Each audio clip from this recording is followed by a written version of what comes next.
klasszikus, az tényleg 9-10 évig tanul valaki.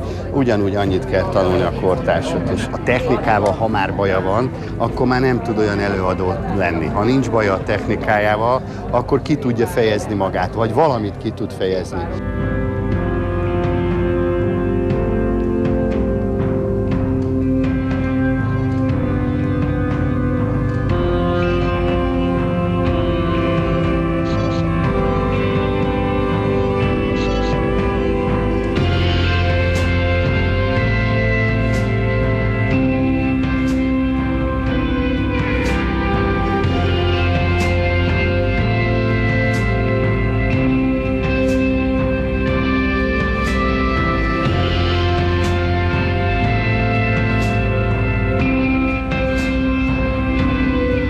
Azért egy ilyen tömegből, mikor táncolnak, akkor automatikusan oda-oda ugrik egy-egy gyerekre a szemed.